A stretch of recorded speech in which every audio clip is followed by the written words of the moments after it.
I was talking in the previous chapter about the bullet in the car and the miners.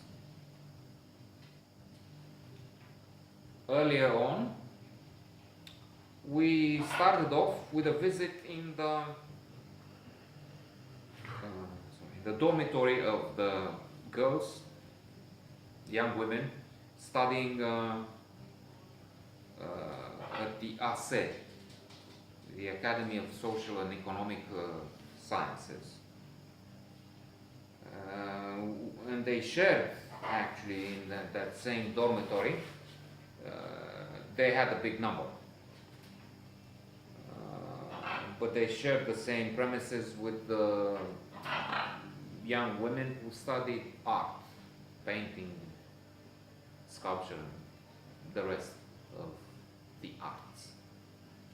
Speaking of this ASE, they have a bad macho. That was a macho society, I guess it still is to some degree. A joke on the girls from the women from the this academy. I didn't make it, so I'm just giving it to you because the point of this is these are things I've seen, but then it's also the history of those days, habits, manners, bad behavior, macho society, sexist, and the rest of it. I'm not the innocent. Once in a while I have to take cover and say, with the memory I still have, I'm making up things. This happened, but the other one is just my memory. That thing, that event took place, but then this is what I make of it now. So the disclaimer, any similarity, it's pure coincidence and not intended. And anyway, with the popularity this has, I should stop worrying, carry on.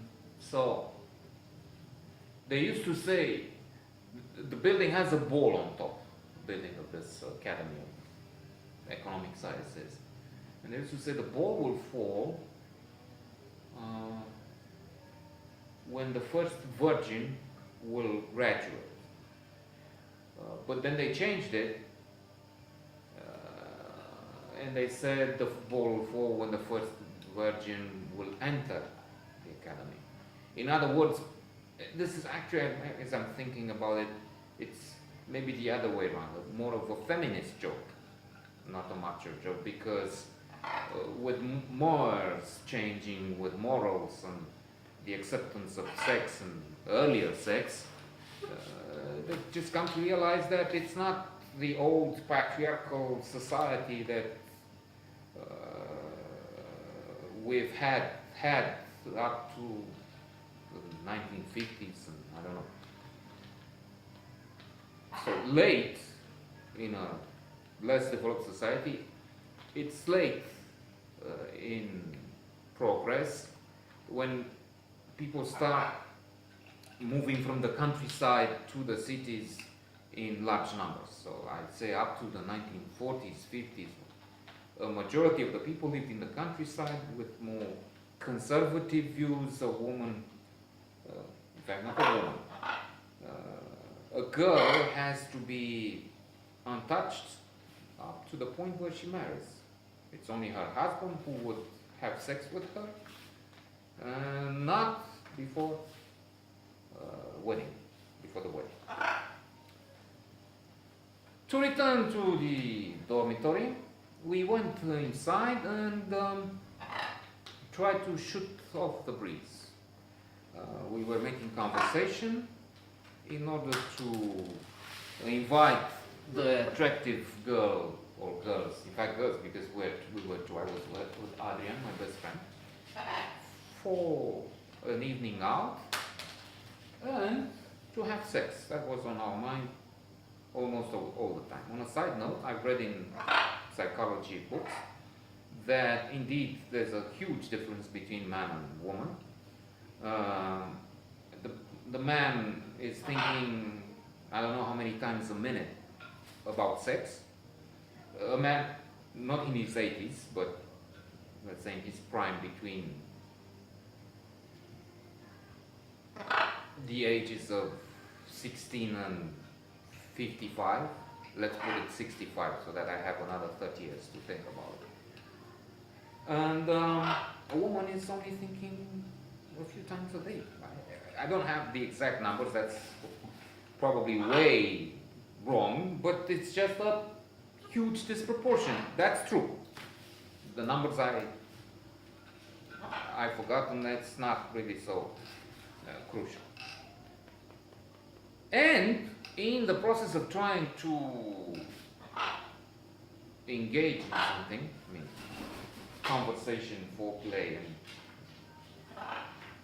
sex and games, we talked about what was happening then in the politics, unrest, demonstrations, and whatever. The funny and dramatic part of it was that we separated. We went in various rooms to cover more ground and identify the attractive targets, and to work different rooms, not to have, you see, this is where I'm just inventing, as I say, it's based on events, but then I'm speculating now. I forgot the reason why we separated. We went into various rooms, not together, but in separate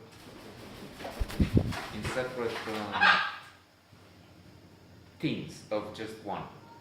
Anyway, in my room, the feeling was that I am really a secret agent working for the secret police, former Securitate, whatever, and I come there with hidden malicious purpose, trying to get them to talk, which I kind of did, but I didn't want them to talk about secrets and, I don't know, their politics as opposed to the regime, which I also opposed, by the way. That curiosity was part, I think, of the profession I had. Not profession. I didn't really study journalism, but